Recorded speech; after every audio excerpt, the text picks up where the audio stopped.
Greetings, urban farmers, gardeners, and healthy food visionaries. Farmer Greg here, and welcome to the 388th episode of the Urban Farm Podcast, where every day we work together to educate and inspire you to become part of your food revolution. Do you want to save money at the grocery store, eat more organic, whole foods, cultivate food security, and feel more connected to the earth? If so, then growing your own food is a no-brainer. You wouldn't believe how many people come to me claiming that they can't grow their own food. They think they don't have enough space, that they're too busy, or that they simply don't have what it takes. Perhaps you've fallen for one of these gardening myths. If you think you can't grow food, or if you think the only food that you have access to is what you buy in the grocery store, I have a life-changing webinar that you need to see. It's free and will help you unearth your inner gardener. I've helped thousands of people just like you learn to grow their own food, and I'm speaking from my own experience when I say that with the right knowledge in place, there is no such thing as a black thumb. With this webinar, you can begin making your garden dreams come true and start growing delicious, nutritious food for your family. Just text GARDEN to 44222 or go to iwanttogarden.com and you will receive our free webinar about the 7 key factors you need to know to grow your own food. Remember, that's GARDEN to 44222 or iwanttogarden.com. Today on our podcast, we have someone who is reinforcing local food and ag in the heartland of America. We're talking with Jess Mazour about building a resilient food system. Jess is a farm and environment organizer for Iowa Citizens for Community Improvement, a 5,000-member nonprofit. She organizes with local communities to develop statewide strategies to stop corporate factory farms from building. In 2013, Jess worked with a 10-state coalition farm and ranch group to develop a new narrative around food and ag justice. Jess also built a citizen lobby team at Iowa Statehouse to lobby for policies that build food and ag systems that work for farmers, eaters, workers, and the environment. At home, she is beginning a new urban farm in Des Moines, selling heirloom plants, local produce, and other homemade, homegrown goods at a local farmer's market. Welcome to the show today, Jess. Are you ready to rock? Sure am. Excellent. So I shared a bit about you. Can you fill in the blanks for us and share more about the path you took to get where you're at today? Yeah. So my involvement in our food system really came from me deciding that we need to build a better society in general. And the way that we can do that is by bringing people together. I don't think that we can advocate our way out of this. It's going to take all of us to come together and stand up and organize and build this community and the society that we want to build. Amen to that. Right. And through that kind of like change in my belief system, I found the organization I still work for, Iowa Citizens for Community Improvement. And I've been working there for the past 6 years. And I've really kind of developed a strong connection to the food system and a strong belief in what I think it should and shouldn't be. And I'm really focused on how do we engage people in building that? How do we make it a reality? And how do we challenge the powers that be that are holding us back from a food system that works for farmers, eaters, workers, and the environment? So it's been a long process. I've lived in Iowa my whole life. I'm surrounded by the richest farmland in the world and the most powerful ag lobby in the world. And it's just really, a contrast to see what's happening out in rural Iowa and how there's a big disconnect from what kind of farming systems we need that actually build communities and protect our environment and pay people a living wage in the process. Mm-hmm. It's been a long journey, and it's going to be a longer journey looking ahead, too. Wow. You have been busy. Yes. So tell me, what is wrong with our food system? Well, right now, at least in Iowa, and I'm sure that this is in a lot of other states because we have a lot of ally organizations working on this, too, it seems that our food system has forgotten about the values that we hold, and it is focused a lot on profit. So right now, like in Iowa, what we're seeing is instead of having independent family farmers that have diverse farms that are feeding our local communities, we have corporate-owned factory farms. We have over 10,000 of these hog factories in our state, and that's like 22 billion gallons of manure that is dumped untreated on our land annually and it's running off into our waterways. These manure is collected in these giant pits that create so much toxic gas that people living around these facilities are developing environmentally induced asthma and other diseases. And I think that just shows that like the food system, when we think about the food we eat and how we grow it, those shouldn't be the outcomes of it. It shouldn't be toxic air and polluted water, all in the name of making sure that, big corporations like Monsanto and Prestige and Iowa Select are getting wealthier and wealthier. I'm also seeing that like our small towns in Iowa are slowly dying. We're closing schools, we're closing hospitals, we're closing post offices because this new model of farming doesn't really require farmers anymore. We have farming without farmers. We have combines that run on their own. We have, instead of, 10 farmers raising a bunch of diverse crops, we have one mega farmer who is taken over that entire amount of land. That means fewer farm families and fewer things that we need in our communities to actually have a vibrant community. And that's just not in our values in Iowa. And I assume that's not in our values across the country. Like, we should value our environment and how food can nourish our bodies and our souls. And how can a farming be a job, whether you're a farmer, whether you're an eater, or whether you're a worker in the food system, that you're making a living wage and you're getting healthy food. So I think that's a big problem right now, is that we have farming that's not really benefiting the people and the things it's intended to benefit. The food that is being produced, you talked about a lot of the before the stuff gets harvested, but the food that is produced is substandard food, is it not? Right. Like in Iowa, we have the richest farmland in the world, but we really only grow a few crops. We grow corn, we grow soybeans, and we raise pork. And we do have some cattle, egg, and chicken operations as well. When you think about like what farming should be, it should be that we have a diverse rotation of crops that build soil. Like when we only have monocropping across our state, we're going to have massive runoff problems and we're going to have depletion of soil. It's just really sad to watch soil run off into our water bodies. On average in Iowa, we lose 5 tons of soil per acre per year. And that is absolutely unacceptable. That's gold right there. Wow. You mentioned all these manure ponds. What never made sense to me was that manure is a waste product, but in my garden, manure is a fertilizer. Have they not clued in on that yet? I agree with you. Like, I use manure in my urban farm because it is a nutrient. Mm-hmm. But what's wrong with what's happening in Iowa is it's just too much and too concentrated. When you have, big factories that house 5,000 hogs, mm-hmm. we're not having a dry manure substance that can compost and can turn into that rich black gold that we want to put into our land. It ends up just being a pit of liquid manure that sits underneath the buildings, usually holds about 1 million gallons at a time. Oh my gosh. It's just trapped in there and it's not turned into what we want it to be. And it still does have valuable nutrients in it. But when we look at like how we fertilize our fields, if you're buying commercial fertilizer, you only buy what you need.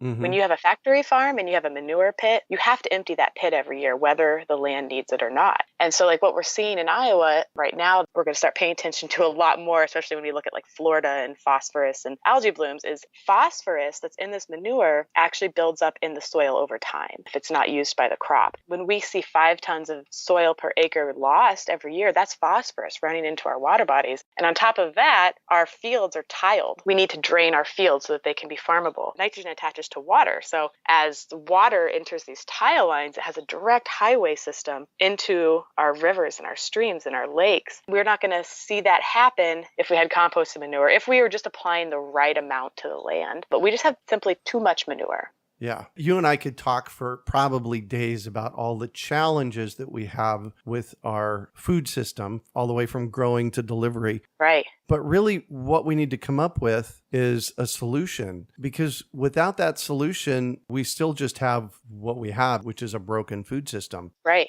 To be clear to all my listeners, I'm not bashing our current food system. It's got holes in it. It's got problems, but it's what feeds us every day. So we can't eliminate our current food system without a solution. So what might that solution be? Right. Well, I think we need to build a food system that works for everybody. So it's going to be really hard to transfer this integrated system that is all across the country without thinking about what are the consequences and how do we change in a way that's just and benefits everyone. Mm-hmm. And it's really hard to implement new ideas to build a new food system if we don't have a strong narrative around that, if we don't connect food and farming to our values. We want to actually start to build that new narrative and get it out there with communities. So what is the dominant narrative? What do we think about when we hear farming stories? We hear that we need to feed the world, and we in America have the safest, most affordable food supply, and we can't go back to the way farming used to be. We need to get bigger, get out. Mm-hmm.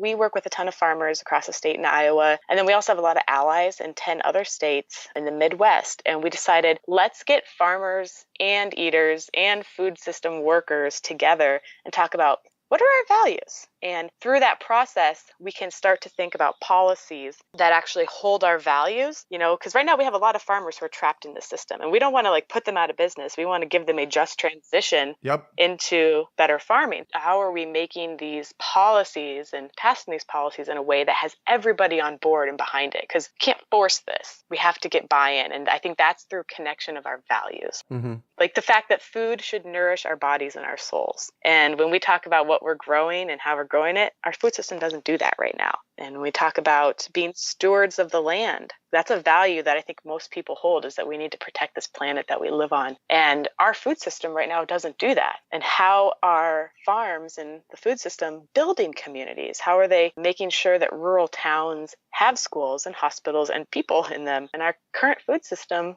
you don't need to have a lot of people in an integrated system. So it sounds to me like step one is, on a personal level, distinguish and understand what our values are. That's right. And it was actually a really interesting process for how we did that. A few organizers from these 10 states got together and worked with someone who had developed a narrative building process. And we were trained on how to talk about narrative. What is it? And how do we build one? And then we took that process back to our own states and to our own members and met with our members and said, okay, let's talk about this. Let's identify what this current dominant narrative is, and let's identify our values. So 500 people who are ranchers and farmers and workers and eaters actually wrote down their values, and we put them on little slips of paper, one value per slip of paper. It could just be that farmers need a fair price for their crops. Right. It could be that we build soil. There's just all these different things that are important to us. And we took those ideas back with about a group of 25, 30 people. We laid them out on this big table and started to kind of group them together. What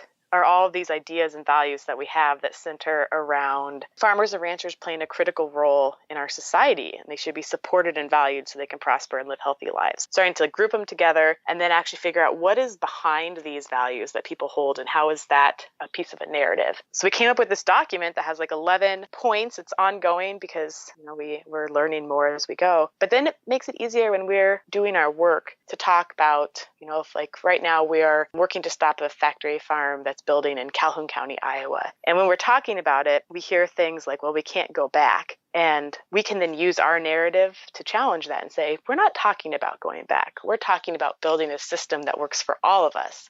Farmers are smart people. We don't need to say that this is the only thing they can do. This is the only way that they can farm. If we gave farmers the trust and the power back, I think they do the right thing. And so it's how do we communicate that? That's a good question. How do we communicate that? Right. It's definitely a hard thing. I don't know that there's an answer right now, but it's something to ponder. I found that the best way to communicate our new narrative is when we're actually working in campaigns. So, for example, a couple of years ago, there was a new slaughterhouse that was going to build in Iowa that was likely going to make a lot of family farmers, just kind of price them out of their land, make it so they didn't have a market to sell their pork. So through that fight, we're able to talk about, what are the values that we have? We want to have infrastructure in small towns. And when we have one big 20,000 head kill slaughterhouse a day, that means so many other little meat processing places across the state are going to close. That was a way to talk about how the food system can build infrastructure in our small towns. So I feel like the more we engage in building the system,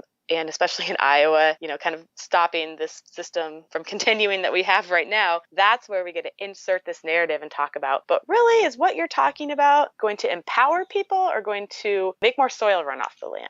Are we going to have cover crops because we know that cover crops build soil and soil is a value of ours? Or are we not going to because it costs a little bit extra money to put that crop in the fall? So this is a big cultural changing process. Absolutely. So really what there is for us to do is to build a new system from the ground up on a grassroots level. Is that not the case? Right. It's going to take people getting involved in our food system and taking power back away from the big corporations that are benefiting from our current food system. Yeah. So what is one piece that organizers out there could do to help move this thing forward? Right. Well, for our organization, we've recognized that people involved and organized are the biggest vehicle for change. So we need more people involved. And so that means we focus a lot on base building. We build our base of grassroots people across the state who can take these ideas and implement them in their own communities. So we kind of have a three-pronged strategy of how we do this in Iowa. We work to meet new people who are directly impacted by the negative parts of our food system, like factory farms. Mm-hmm. And we work with those communities to stop a factory farm from building. So we'll give them a petition, we'll connect them with other members of our organization in their community, hold planning meetings, talk about what is it that we'd rather see other than this factory farm. And then from there, we have this local fight. We meet a lot of people, we build some small community. And then after that's over, we want to connect them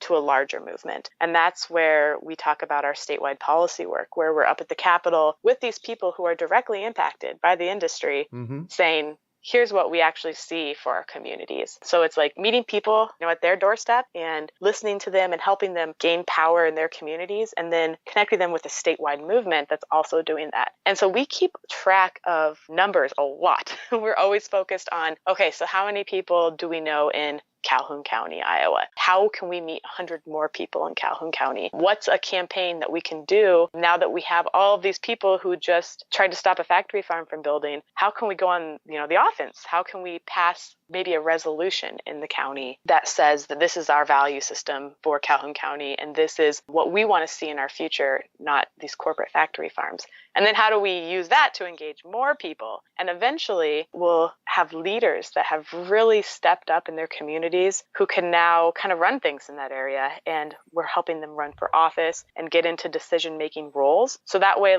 if we start out with 10 people, then we have 100, then we have 1,000, and a statewide voice. Everyone's saying the same thing and working on the same issue. And that's really powerful. It's really easy to ignore a small group of people. But when you have a lot, hard to ignore them. Yeah. You're really building a base of activists to move this process forward. Absolutely. And I think that's one thing that's unique about Iowa CCI is that our theory of change is not just organizing and bringing people together, but we really believe that we have to challenge power. And it's a very uncomfortable thing. And I don't think it should be comfortable. Yeah, there you go. Right. People don't change when they're comfortable. So when we ask nicely and when we say, hey, can you not pollute our water? You have this runoff problem on your farm. They don't listen. Then, sometimes we do have to get a little louder. Mm-hmm. I think we've seen a lot of success in organizing that's rooted in love for food and for the land and for the planet, but also rooted in righteous anger because we all deserve a better food system. We all deserve healthy food and we deserve living wages and we deserve a connection to the land so that way we can protect this planet that we all live on and that we need to live.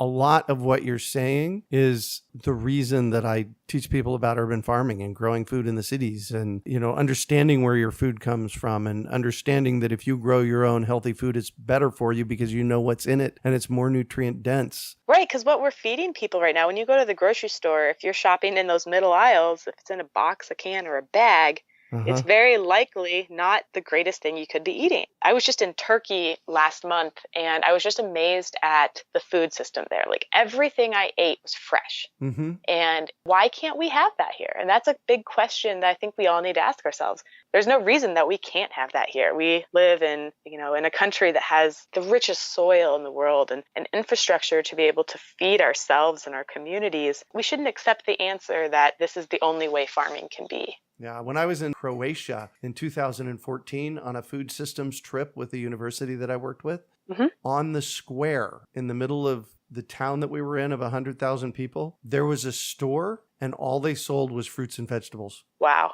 See, that's awesome. I know, wasn't it? And on that same square was an 7-day-a-week farmer's market. Yeah, that is just incredible. Like building that market for farmers to sell their produce. Mm-hmm. That is something that we need to value more here. Like at least in Iowa, there are not a lot of markets for people who are practicing farming in a resilient way. That's amazing. A 7-day-a-week farmers market. Yeah, wasn't it? Just blew me away. I've been doing this for over 40 years with my background. It was like, oh man, I want to live here. Right. Right. I would say like in Des Moines, for example, we're right smack dab in the middle of Iowa and we don't have like a co-op grocery store here. And it just seems like, how can that be? There is a local co-op that's just started, but they just do, order online and pick up your food once a week. Mm-hmm. But how is that possible? The Les Hills is an incredible natural landscape along the Missouri River on the western part of Iowa. Mm-hmm. Beautiful place, great soil, but yet there's food deserts. Yeah, how's that happen? I know, it makes no sense. And that just shows what we're growing on a large scale. And I'm mostly talking about large scale farming when I talk about factory farms is what we're growing really, is it feeding us? I always have to question that because what I see on my plate, I can't connect back to a farmer, and we shouldn't have food deserts in the middle of Iowa. It just makes no sense. So I'm going to shift on you, and I'd like for you to talk about a time you failed, how you overcame that failure, and what you might have learned from it. Oh, I always love when you ask this question because I feel like farming is full of failures that turn into amazing successes. Yep. One that I can really think of for myself was just almost to the point of like giving up. And before I decided to not give up, that was a huge failure for me because, when we don't try, that is a guaranteed failure right there. Mm-hmm. So tomatoes, I just started growing my own food within the past like 5 or 6 years. And for some reason, tomatoes, which usually grow like a weed, don't grow in my yard. And, I have squirrels and rabbit problems for 3 years. Uh-huh. And I was getting really down on that. And then finally, I was having a good year where the tomato plants were growing beautifully. And I had Fertilizer wilt disease. And they all overnight just wilted and died. And I was just about ready to give up.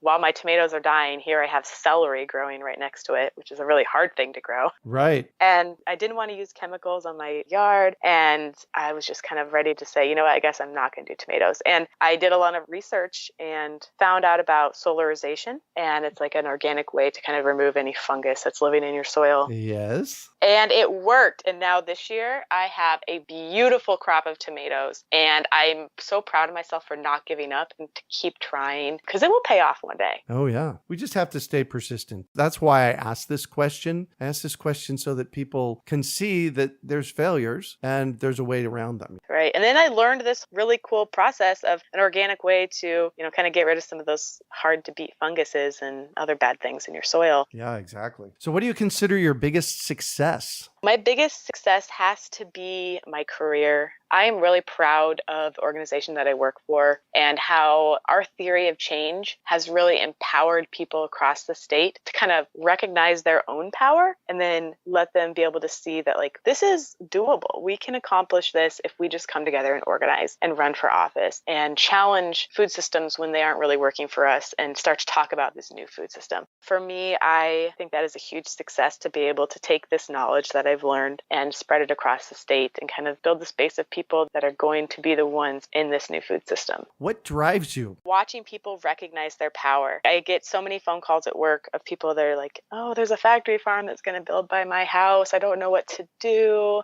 I can't sell my house now because my property value dropped 40%. Mm-hmm.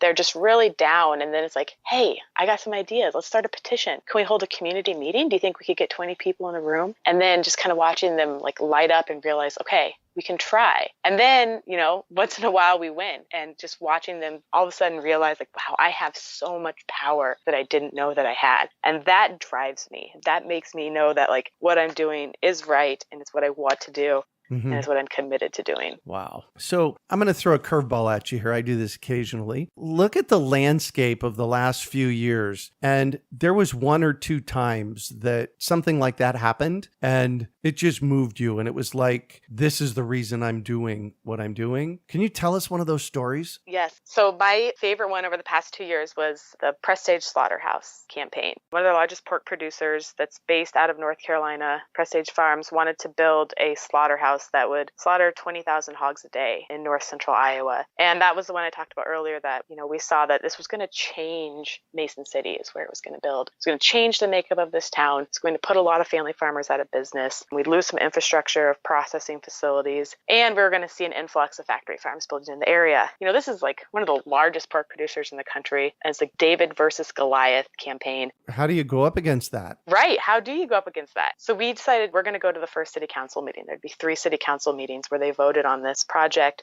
And about 100 people showed up to the first one, and all 6 city council members voted for the project. Oh my God. Yeah, and it was like, oh no, okay. All right. But people were still like, you know what, we got to do something. We did yard signs that said, no public money. Don't use our public money. No prestige for the slaughterhouse. No public money, no prestige. We wrote letters to the editor in the newspapers almost daily. And we had phone banks where we got people together to call their neighbors. And we did door knocking, where we would knock on doors saying, hey, have you heard about the slaughterhouse coming to town? Hey, can you come to this next meeting? We're going to talk about the strategy to stop it. And we tied it into other people who were also fighting factory farms in their communities saying, hey, this impacts you too. Can you jump on board? Went out from a lot of different angles. And then the second city council meeting came, and we had 1 city councilor vote no and 5 vote yes. And we just kept going and talking to everybody we could. And by the 3rd city council meeting, it was a 3-3 vote, tied, and we won. If it's a tie, it can't be approved. That was just a moment of like, wow, organizing works. If we do it right, this works, and this is powerful, and this is how we take back our food system. It reminded me that we're doing the right thing. It's hard, it's grueling work, but in the end, when a community can come together and stop one of the nation's largest pork producers from building a slaughterhouse right in the middle of town, right, then you know that we have power. And that's what drives you. That is absolutely what drives me. I can completely see that. And the exciting thing is that the people that were involved in that campaign are now the people that are coming to the State House and lobbying for a better food system.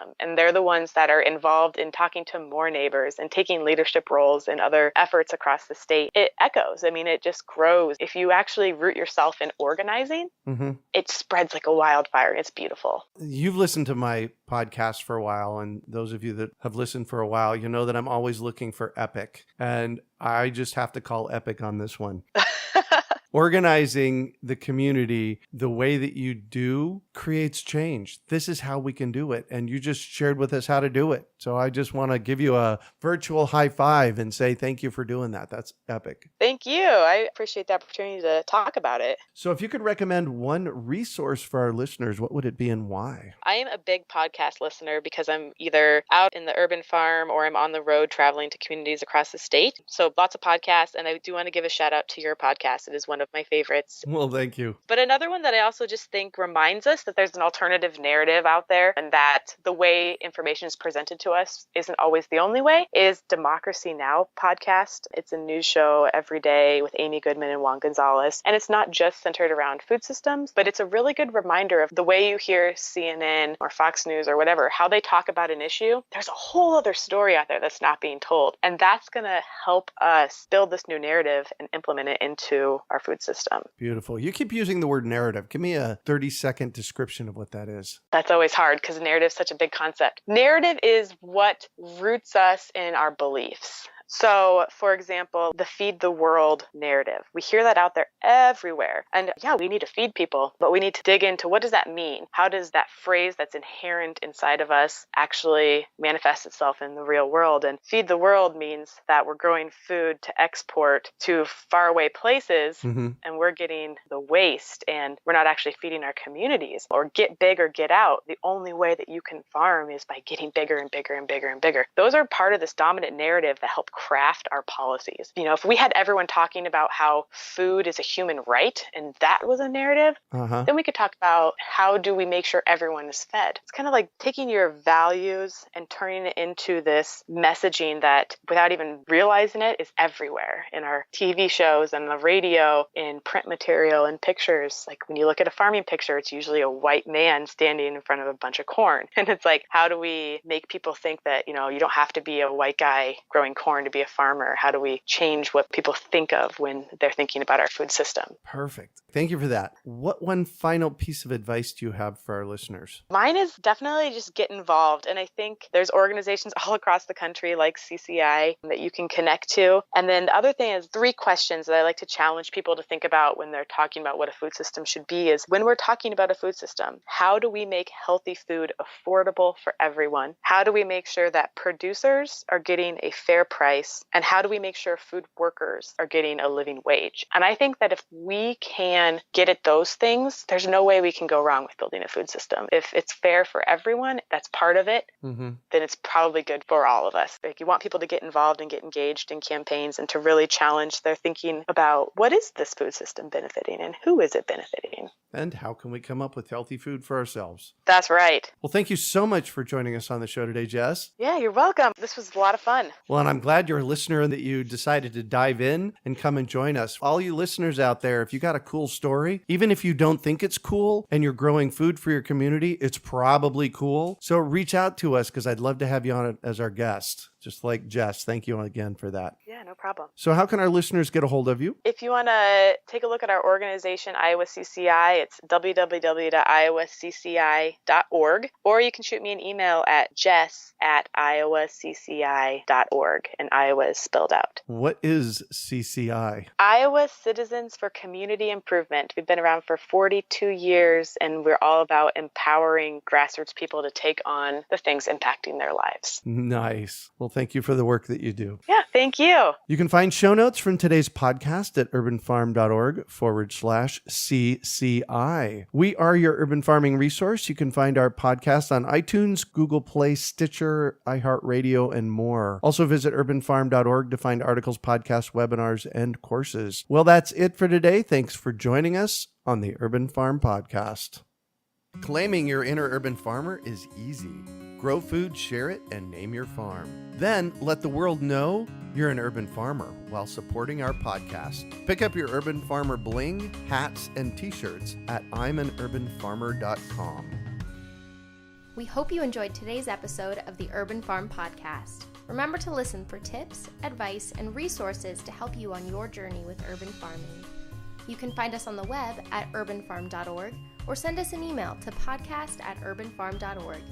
In the words of Vincent van Gogh, great things are done by a series of small things brought together. Be encouraged that with each lesson learned and skill developed, you are one step closer in the direction of your dreams.